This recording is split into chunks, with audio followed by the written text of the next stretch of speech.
Good afternoon on what is a warm, bright and sunny day. It is Thursday, the 27th of June, and I'm in the Reading Nook with a nice hot cup of tea. And box to continue unboxing. And you can see that might hint at what's in here just from the colours. So what I'm actually going to do is I'm going to slip the thing I want out straight off because it comes out easily. And you can tell by the colours, I don't see this in any other role-playing game. This is a product for use with the Doctor Who Role-Playing Game Second Edition, published by Cubicle 7 Entertainment. And this is Doctor Who the Role-Playing Game Second Edition, Gamemaster's Guide. And given that you mentioned of the Master, you've got the most recent iteration of the Master on the front there, with a couple of his Cybermen allies behind him.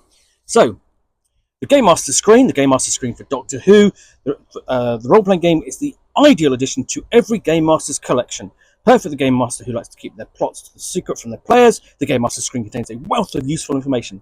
The Game Master screen is a 3-panel landscape screen with stunning images of some of the Doctor's many incarnations, which will inspire your players to ask themselves, what would the Doctor do?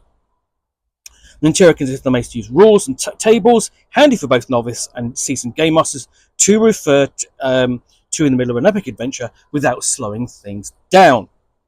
The Game Master screen also includes a 36-page Game Master's Guide. This fact-packed resource features advice for the Game Master, a host of references and guidance to create memorable adventures at very short notice, along with a handful of exciting adventure hooks to get you started. So I've got the knife. Let's open this up and have a look.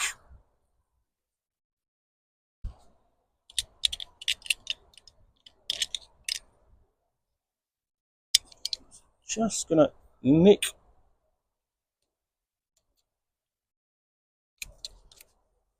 plastic. There we go. And then I can get the cellophane off out of the way.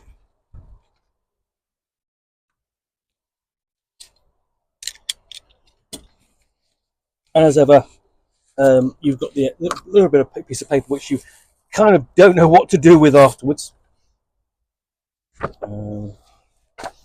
And first off, I do like a landscape screen because it means it's not particularly particularly obtrusive, and you're not trying to look over it at what's going on the table in front of you.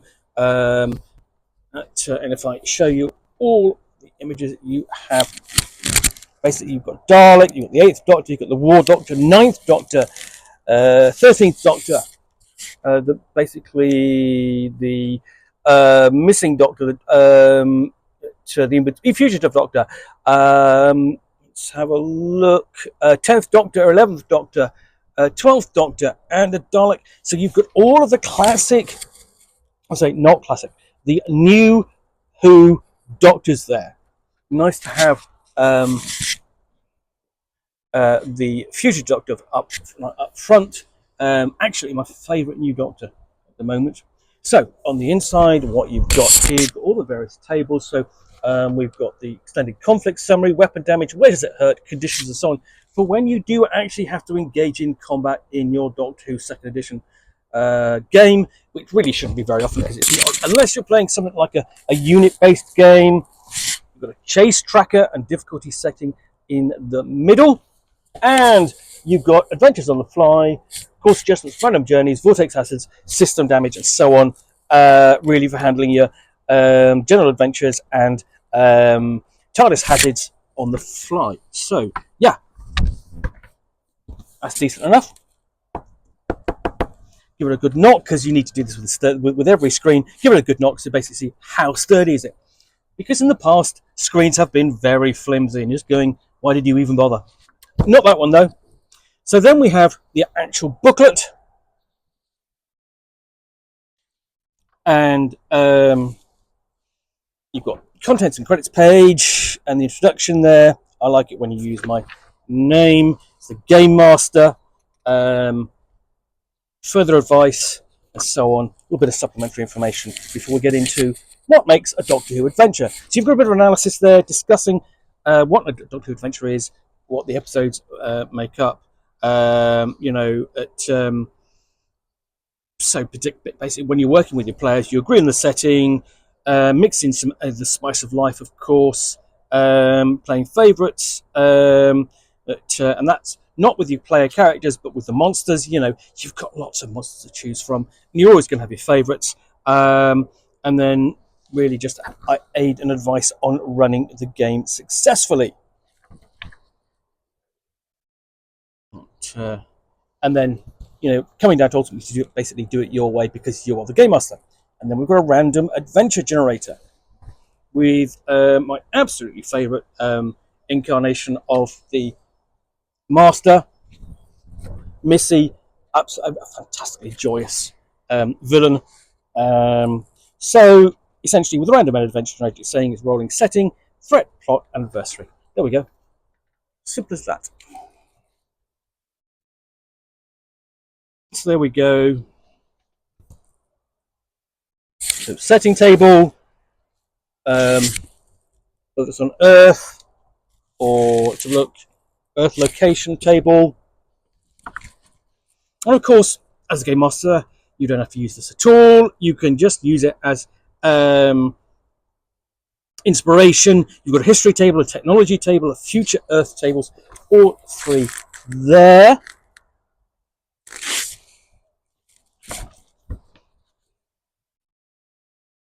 And then we leap out into space, looking at the terrain, cultures, technologies, spaceship functions.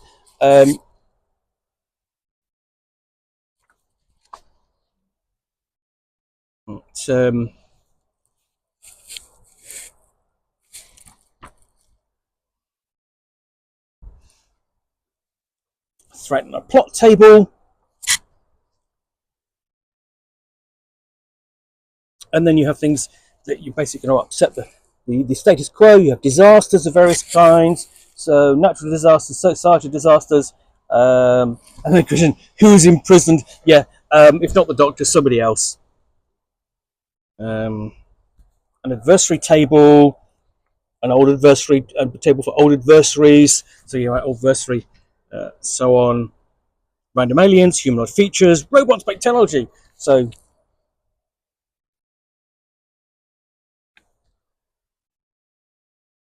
And then we've got an alien power table and an alien demeanor table. So those are all the tables in there. And then this is supported by sort of just general advice. So, talks about setting. And then, whether that's on Earth, now, in the past, it's historical. And what type of historical, because it could be pure historical, could be historical sci-fi, or even future Earth.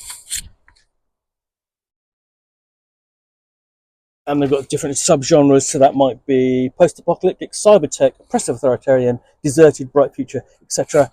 And then it's going to take, essentially, so you've got different ideas there. It's not done in a huge amount of depth. These are more prompts. Then we've got essentially going out to space, and we're looking at different cultures and planets and terrains. Might even encounter an Earth-like historical planet, and the different types of worlds you can encounter out in space. And then you've got a fantastic illustration as Roger Delgado as the master. You already have one as John Sims, so on. And you basically the 13th Doctor's master reappears quite often throughout this. I forget the actor's name. It's not me being dismissive of him, because I thought it was quite a lot of fun.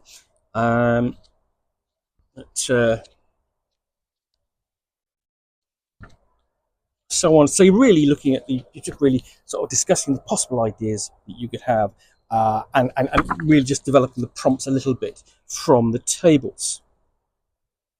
The types of adventures you can basically, you can also deal with things like There's they've got a threat plot table, so invasion, plough play, unstable entity, natural disaster, technological disaster, societal disaster, imprisonment, war, oppression, mystery, whodunit, ghost story, horror. All these are discussed, however briefly. They give destruction, substance refueling, even a caper, and so on, and then does the same sort of thing for the adversary.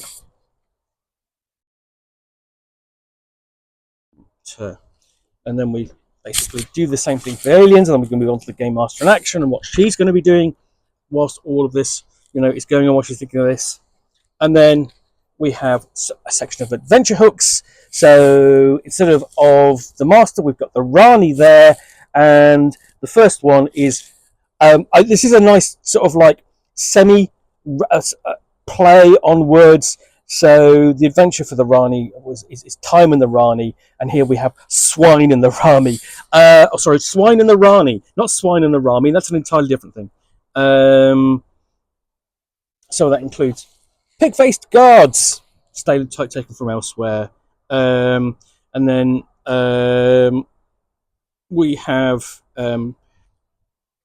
capture and release. That's the next hook. And the visitors, so on, and the fourth one, it takes a village.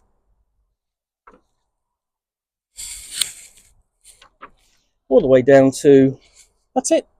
Essentially, the epilogue and nice final shot of the 13th Doctor. So, that is the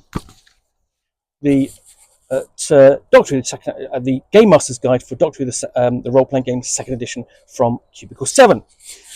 I hope you enjoyed this unboxing in the Nook. If you did, then please do click on the like button down below. And of course, if you've got any comments, let's just hold that. It's longer. Then please do take the time to post those as well. Do appreciate it. And of course, if you want to be alerted to get more unboxings in the Nook, where you'll see me out here with package containing a book or game, or in this case, a Game Master screen for a role-playing game based upon a very long-running science fiction television series, which I will unbox and chat about to the best extent of my ability for roughly 10 minutes or so, all of course accompanied by a nice hot cup of tea. Then please do click on the subscribe button down below. Thanks again for watching another unboxing in the Nook. I will be back again soon with another one. Bye for now.